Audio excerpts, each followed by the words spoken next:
Video starts. We're talking about 23 years of work in 20 minutes, so it goes really fast. So I'll say a few things at the top. There are many, many thousands of people who should be credited. They're all listed if you want to know who they are. There won't be time to name them, but the main people, or the main groups that should be named are Smart Lab, which is now based both in Dublin at UCD, and a new venture with Ravensbourne here in London at Ravensbourne College of Art and Design, but also in New York linked to the Tisch, and in Toronto linked to Ontario College of Art and Design, Washington University in Seattle at the Digital Futures Lab Centre for Serious Play, and other places around the world. Hugh, however, has been our CTO, our Chief Technology Officer, for 23 years, since we founded at the Open University, BBC, usually contributing his time gratis, and he's still the one that all of the thousands of people in that network that's built over the years go to troubleshoot and to ask those really important questions like, we've got a group of artists, we've got a hospital, we've got a person with a disability, we want to do this, has this been done before? Or what are the ways that we need to think about this collaboration, which is about technology and which is also about making some kind of human, genuine, real-world value without replicating the technologies and the sciences, so jumping in at the right level. And I'll let Hugh introduce himself. Thank you. So I'm an example of what happens when you meet someone 20 years ago and they go, can you help me just for one project? So you'll look like me if you're a technologist after 20 years, old, haggard and poor. But the thing I did want to say is, whilst it hasn't made me rich, it has actually really helped me as a technologist, because whilst I make my money as a consultant to business, kind of other businesses and finance, education, and broadcasting, this work has actually allowed me to try different things and sometimes move some of these ideas into business. So it actually is really, if you are a technologist and an artist comes along and says, help me, first of all, watch out. But secondly, it can actually really, really help you grow as a technologist, though I'd never admit that to Lizabeth. But on that note, probably we should play the video. We'll play for a minute, and then I'm going to pause at various points just to try to talk over the top of some of the work. Please bear with us. Oh, no, I did not. So I'll keep talking while Camille gets a sound cable. There we go. Improvising. What I did want to say, and I was really heartened by the Commissioner's reference to the importance of putting artists in projects and programs in the EC. Some of the examples we'll show are from early European projects that we did in Framework 5, Framework 6, Framework 7, and one of those called Radical, which was research agendas developed in creative arts labs. The network through that Radical project, of which the Vague Society was also a partner, and Angoulême in France and many other players. The network that formed during that EC project, which was a small project, but it had enormous impact, and there are actually whole labs around the world now operating from the teams, artists, scientists, and often medical doctors or education teams who formed during that. So it's important. The term which I now use, and which is my chair, the name of my personal chair is Professor of Creative Technology Innovation, and I just made that up during the Radical project when someone said, you're not doing ICT, that's about big computers sitting on desks, and you've got people dancing and moving, and disabled people being able to speak when they don't have voices, and what is that about? So I said it's about putting the artists and the creatives first as an absolute mandatory part of a collaboration, that without an artist there isn't a collaboration if you're trying to do something that connects in that way. So the term CTI is beginning to get some traction. I hope it will grow because it basically defines the art and the creative input not as the most important, but as an essential, not an optional part of all these programs. And I'll come back to talk about that in just a minute. So this is my real job. Assistant. Those of you who've ever been in any of the Smart Lab centres will be familiar with these words from Raina Maria Rilke. Beg you to have patience with everything unresolved in your heart, and to try to love the questions themselves as if they were locked rooms or books written in a very foreign language. Don't search for the answers which could not be given you now, because you would not be able to live them. And the point is to live everything. Live the questions now. Perhaps then, someday far in the future, you will gradually, without even noticing it, live your way into the answer. And I call this presentation Building the Ark. It's about building a safe vessel in which artists, technologists, scientists, medical doctors, and people of all abilities and disabilities can co-create the future of our society.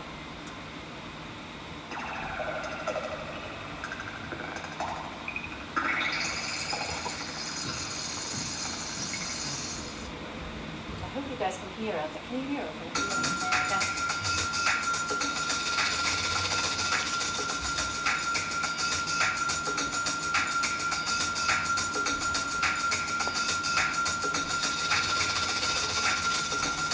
Anyone like me can't see it. Building the art, co-designing portable safe spaces for innovative thinking and value creation in the European and global markets.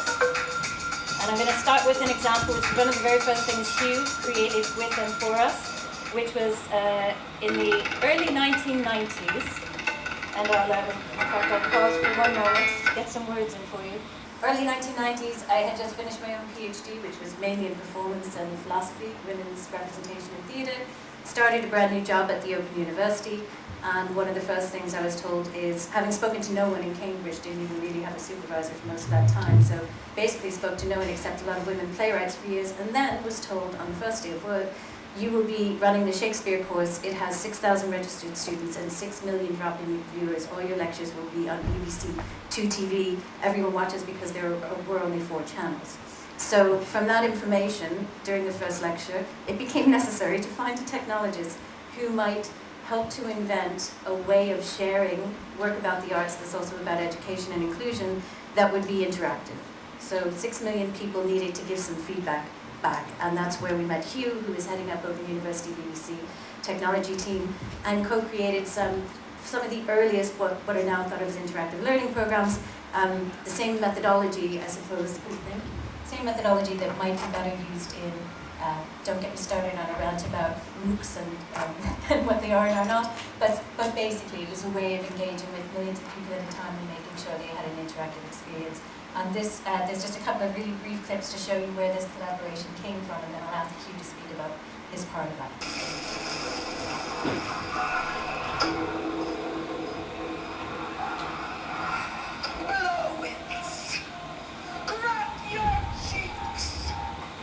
The main thing about playing games is, in the first instance, that games release a lot of energy. People throw themselves all over the room. And you ask just people to play tag and they go, ah! And so that releases energy. It's pleasurable. If you put actors through technical exercises, pelvic whips or things like this, these situations are anxiety prone. Whereas with games, they appeal to an area of the memory that has pleasure in it, that's pleasurable. People enjoy. It's pleasurable.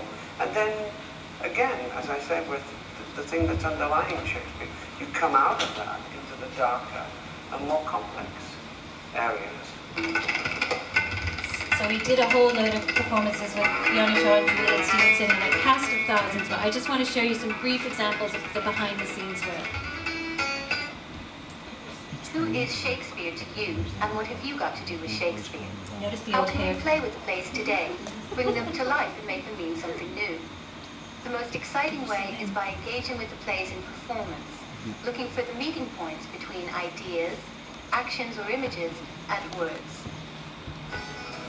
And if we'll pause there just for a moment, because that early, as you like it, CD-ROM, which in the olden days of CD-ROM, if anyone's old enough to remember them, that was the beginnings of some interactive learning. BBC still uses these tools, etc.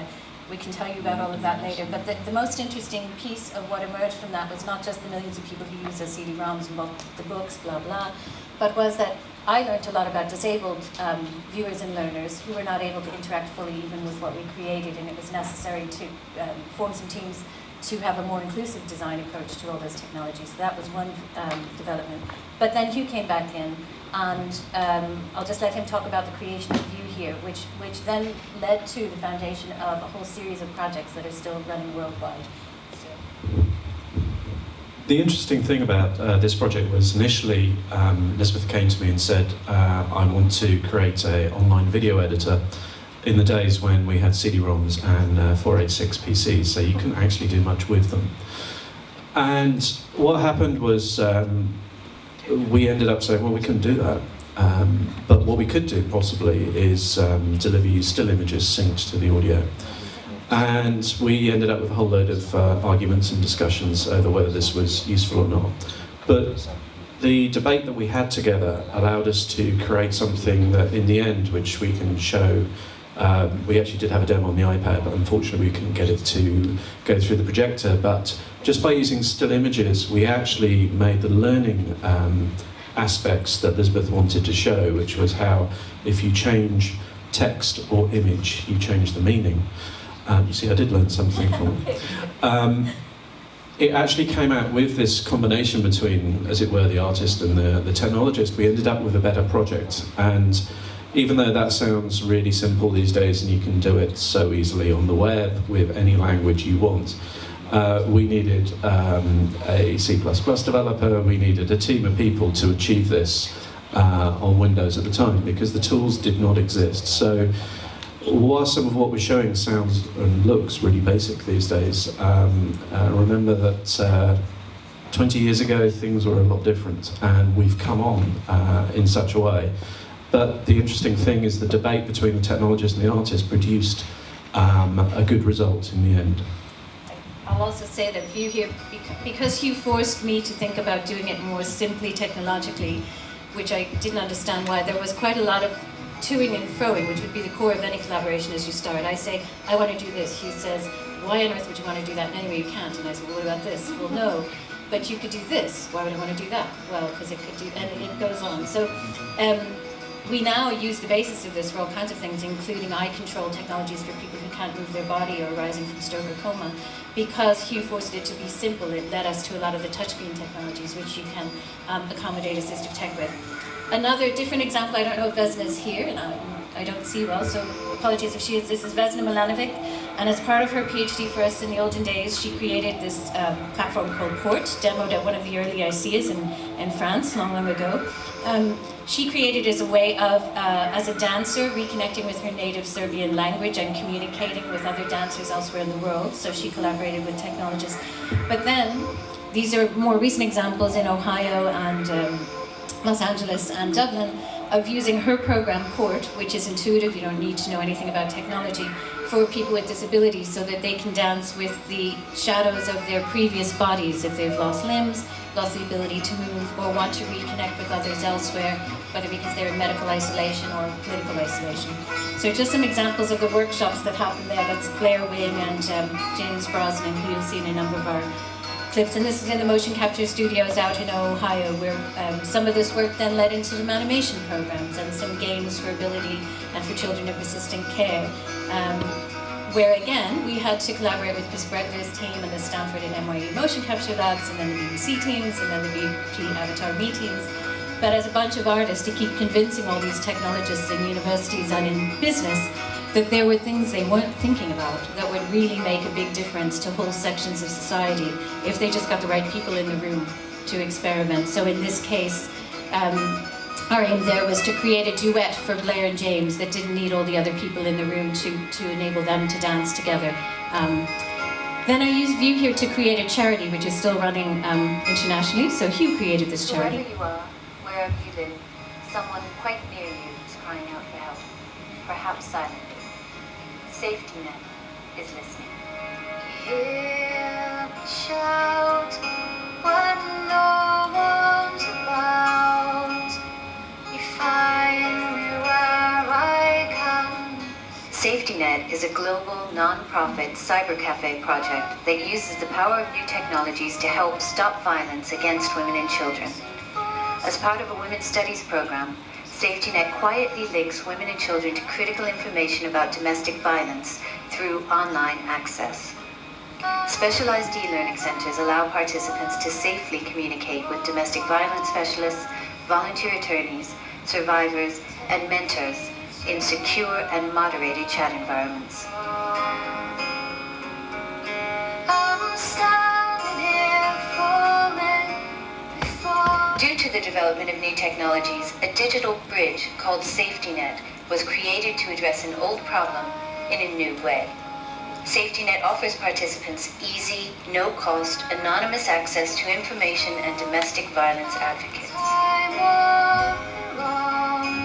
Safety Net has no borders, live or online, and is inclusive, non-discriminatory, sensitive to all ages, geographic locations, economic and ethnic groups, genders, sexual orientations, physical abilities, and languages. The Safety Net project encourages the active involvement of women, men, and children.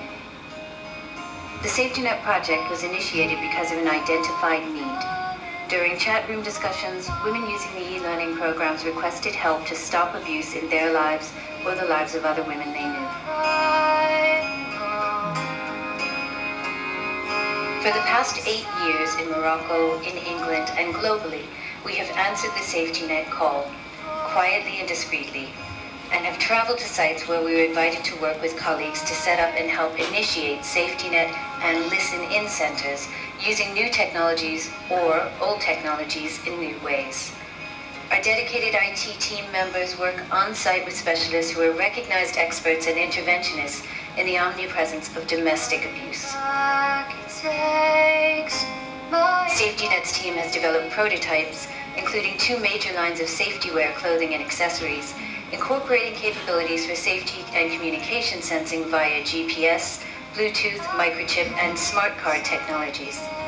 We hope to work on site in local shelters to enable women to use local materials, fabrics, and traditional skills to make fashion items for sale via the web, thereby empowering women's freedom through economic self-sustainability and also producing a range of locally made garments ready for insertion of the Safety Net technology systems for those in need. Our fashion lines have been featured at the prestigious SIGGRAPH cyber fashion shows for 2 years running. At the 2004 International Computer Interactive Conference, our team was one of only 5 groups invited to showcase its cyber fashion. And in 2005, we took pride of place amongst the teams having made major strides for fashion and women's rights. Dr. Lizabeth Goodman, showing the work that she has developed in collaboration with the Smart Lab Center at Central St. Martin's College of Art and Design. Unveiled at SIGGRAPH 2005, the new Safety Net Jet system prototype shows how it will be possible in future for us to share low-cost, high-impact safety sensing systems with women around the world, allowing silent mobile access to maps and information on physical safe spaces, shelters, and centers equipped with technology for communication and advice. The program is ready for replication. The goal is to set up sites around the world where, in collaboration with local NGOs and domestic violence experts, the Safety Net program can be customized for each location, taking into account local legal issues and cultural sensitivities.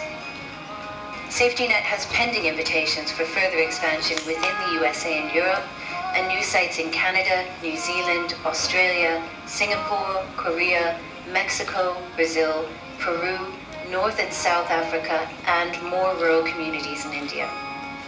Our team is always expanding and our ideas and energy are limitless, but our resources dictate the speed and efficacy of our efforts, and women and children are being hurt in every country, in every street, at all times. Help us to help stop violence against women and children. Boys and Girls So Clubs I'll of America just, offer... thank you so much. Pause for a second to say, sorry that was a long clip and I won't show any more long ones, but I just wanted to show one project kind of in full. It's an old one, and I laugh every time I say the words new technology and you're looking at these ancient old computers.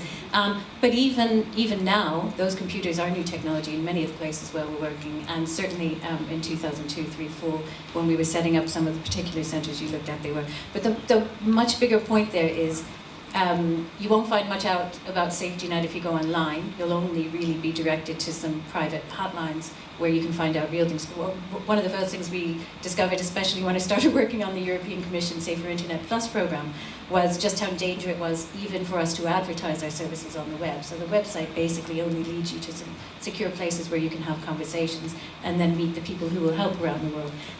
But much more than that, all of these issues about children's safety, trafficking, all kinds of enormous, very important social issues could be dealt with by technology, but all of that started from the View Here program.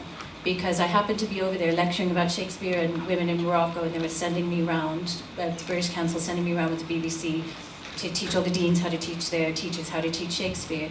And because I had an all-women's technology team, which was one of our mobile tech team anyway, calling up Hugh when they had problems, we ended up in many private homes, and we ended up setting up interactive learning, interactive movies for kids who had never had access to digital cameras and storyboarding before. So the children of all these women in Morocco started making us movies. And when I got back to England, over time, I started receiving the most horrific visual stories of abuse, both from women and children, which would never have been said to me in person, would never have been written down, but what they were able to communicate through the View Here platform, which was never an intent, but people will use technology or anything you give them for what they need. So that was really the beginning of the Safety Net project. And again, many people have got involved over the years with olfactory triggers, and all kinds of new high-tech solutions have emerged from those teams working on the ground. But neither the original impetus was intended to begin with. We hadn't set out to set up a domestic violence charity. But also, so many other projects have grown, whole PhD programs and centres in Morocco, India, etc. So these early collaborations between not just artists and scientists, but interactive, interdisciplinary teams are important. I'll probably fast forward over the rest of the clips really quickly.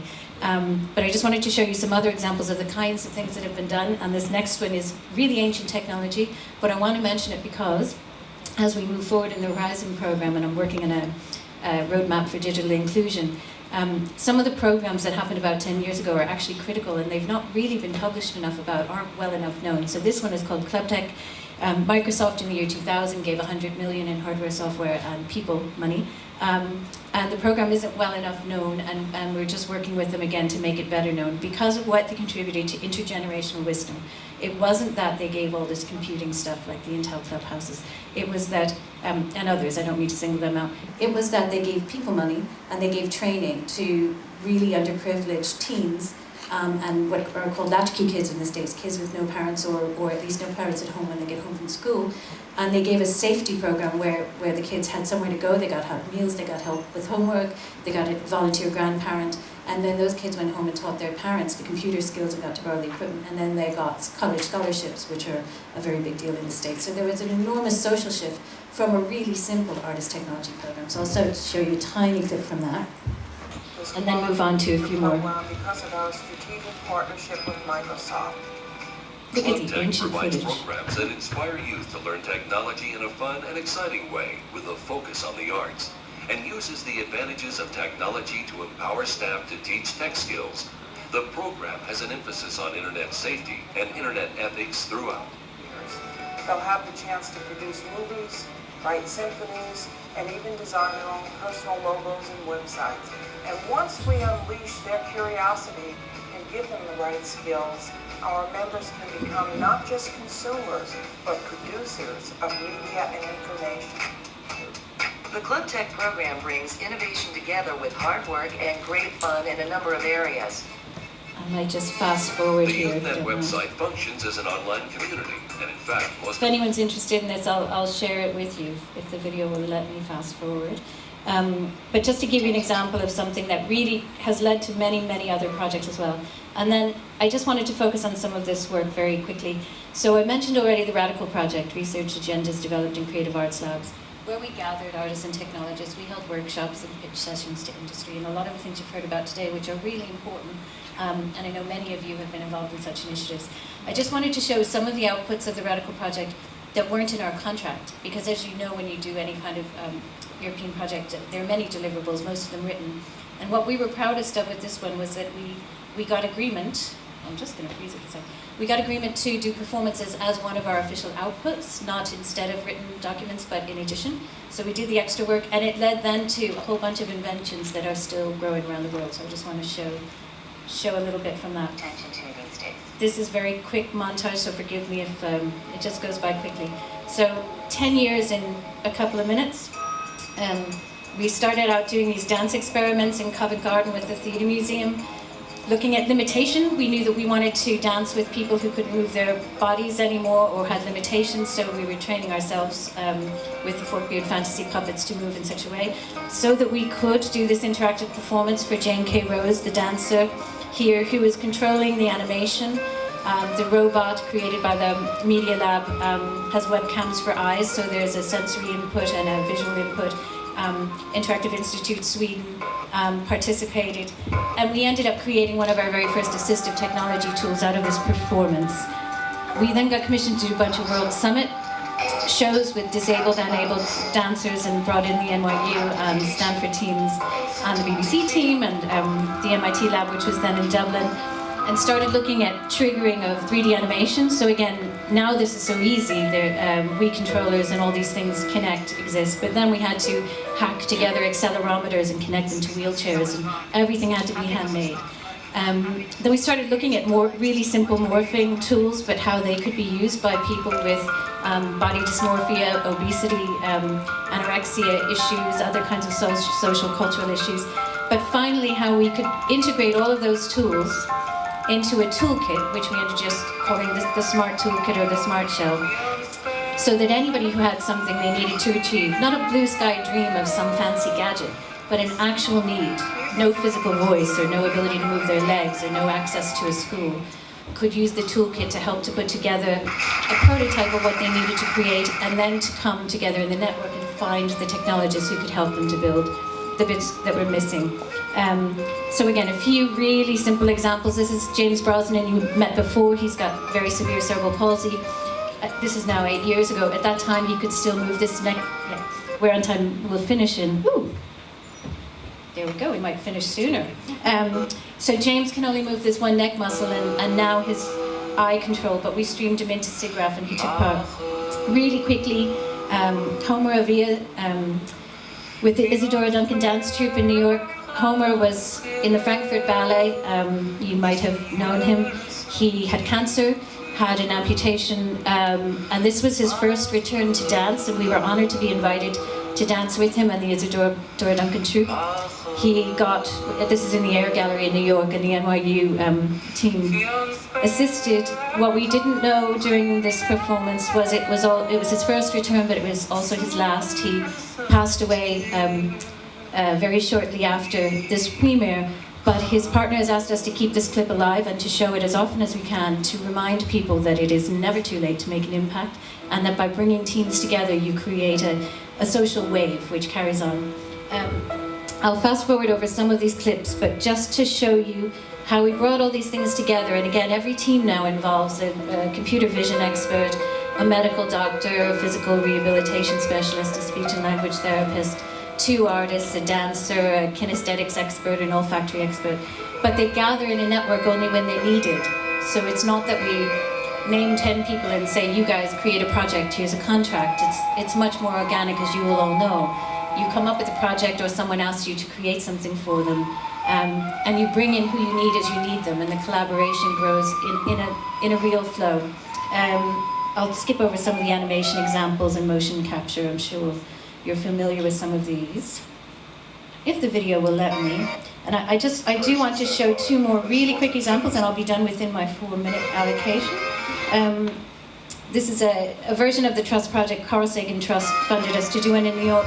But in Singapore, and this was funded by the BBC when Hugh was there, a team went out to work with kids who had various conditions and diseases. But what ended up happening was we created interactive storyboards for personalized learning, and then Brian built our interactive chairs, and these are really cheap. We're not talking about applying for millions and making spaceships. We're talking about hacking together technologies that enable somebody who can't move to move, and then to engage in a 3D world that they've created themselves.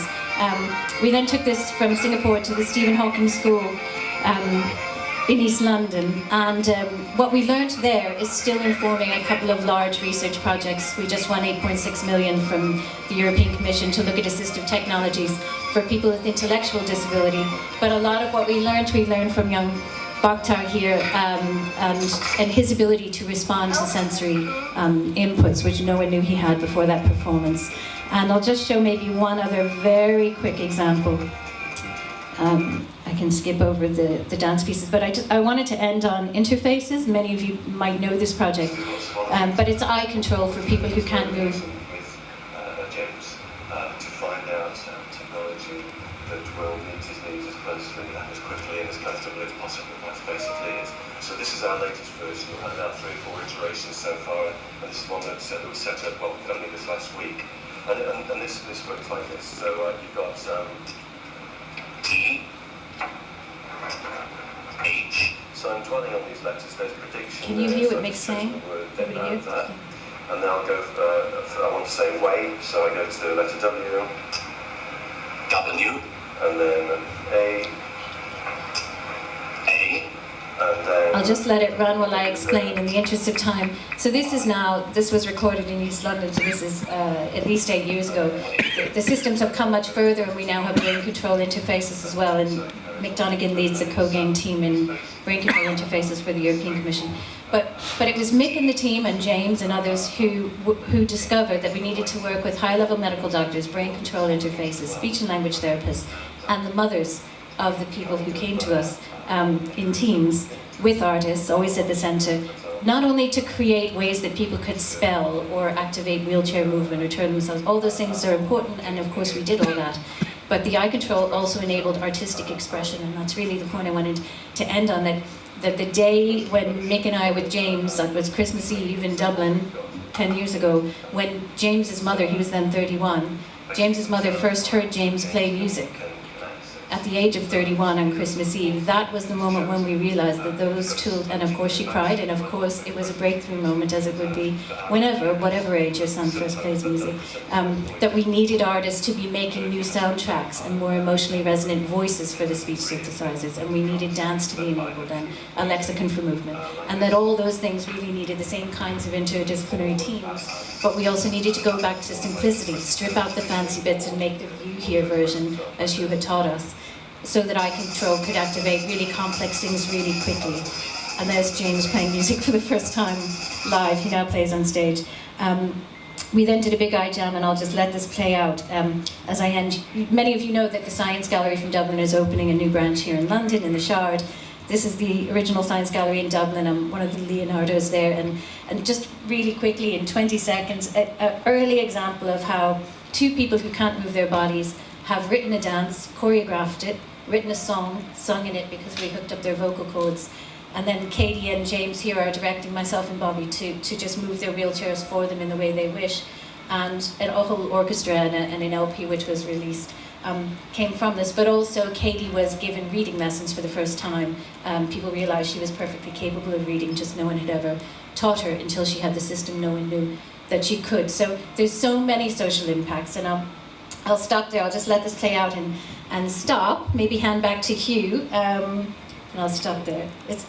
We can probably just completely quit there. I did want to say one more thing very quickly, because Declan Curran is not here yet, the next speaker.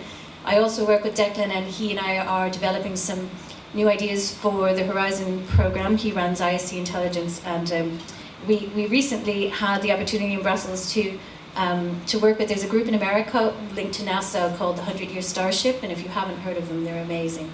Their conceit is they take top-level scientists, thinkers, and artists, and they're developing the kinds of, the previous speaker spoke of something similarly, isoculture. It's a way of creating an environment and a way of understanding one another and all of the material needs that would be needed if a starship had to launch to Mars. And Buzz Aldrin himself launched that event with us, which was rather remarkable. The Smart Lab version and all these collaborations are a much more modest version of that, and I call it the ART because it's simply a boat or a vessel of any kind that puts together the people who have the human empathy as well as all the skills and knowledges to make ICT into creative technology innovation, and then to move forward and address actual needs on the ground. And I think we can end there. Yep, thanks.